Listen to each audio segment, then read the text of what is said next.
Thank you, my son. Don't worry, I'm fine. Let's go. We have to free the others.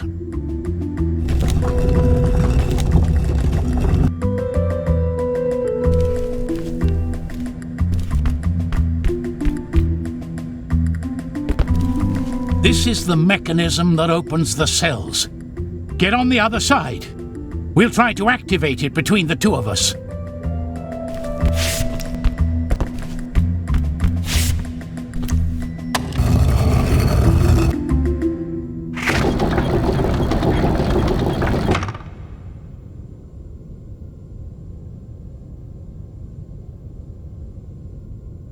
As the last prisoners were escaping through the window, Teku turned to the shaman. He could tell that something was happening. Something strange. Why were the Wakcha being captured and sacrificed like everyone else?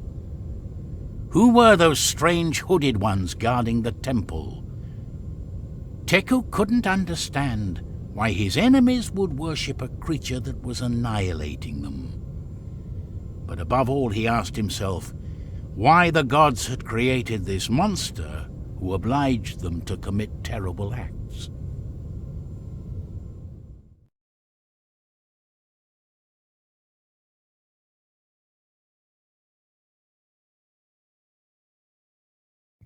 Yaka waited until he was alone with his apprentice to answer his questions. He was clearly suffering and uneasy, like someone carrying a heavy weight that is about to crush him. He put his hand on Teku's shoulder and sighed before starting to speak.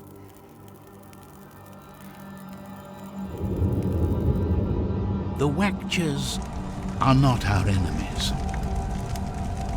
They are behaving this way for the same reason our ancestors boarded ships and crossed the sea. They do it out of fear. Out of fear, they capture new prisoners and offer them up to Tezca. They fear that if someday they stop performing these sacrifices, the creature could come down from the mountain and raze their villages. The moment they took me prisoner, I understood. A tribe like the Wakcha would only dare to cross the sea in a case of desperation. The worshippers of the creature were demanding a new tribute, to sacrifice the shamans. In their madness, these fanatics didn't want anyone to share the power the gods left on Earth. That way, all the secrets of the light and fire would belong to Tezca. They are the hooded ones you saw in the temple.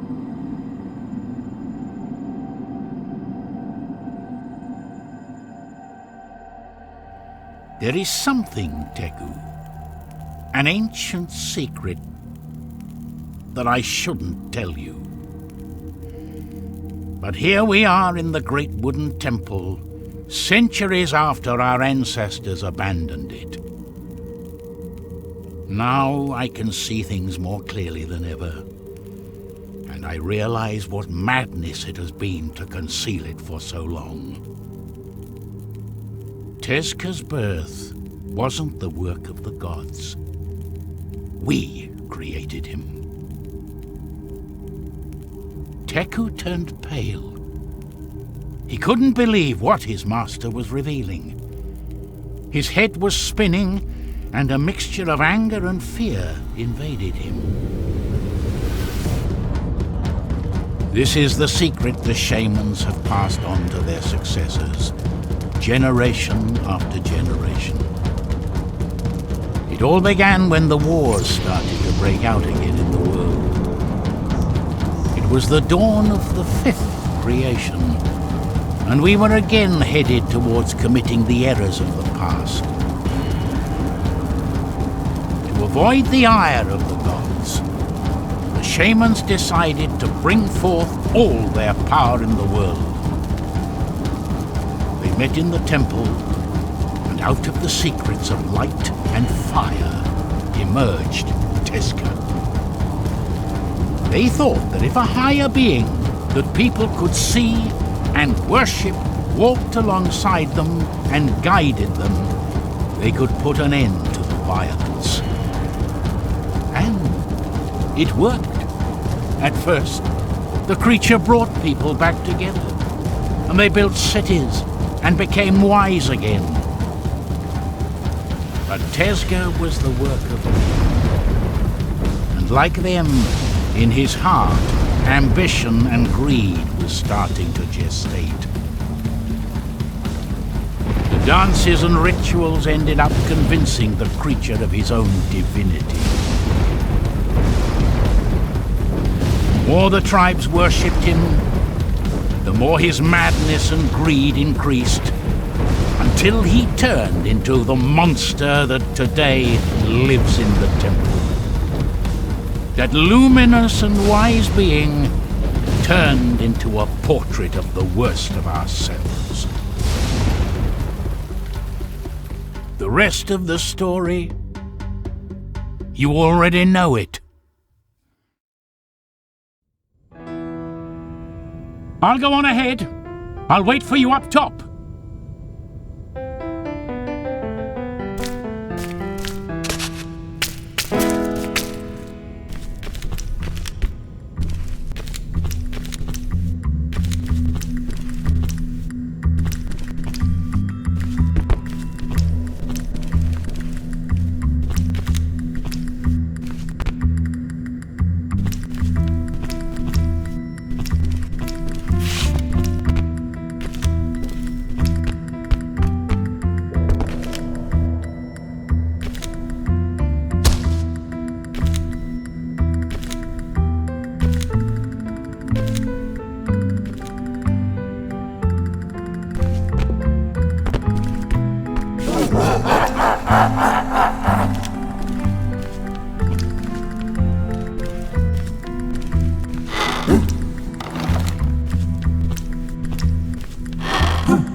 Now, Teku, activate the altar!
Teku! Activate the altar!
Behold, Teku!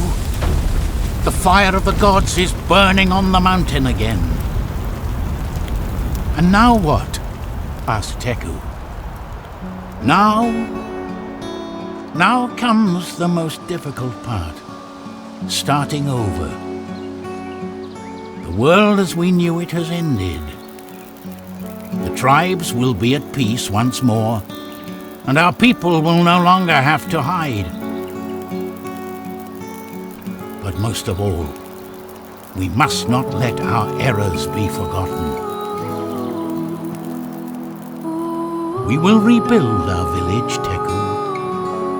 The fire of the gods must burn again in the temples. So today, this tiny candle you're holding means more than ever before.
you.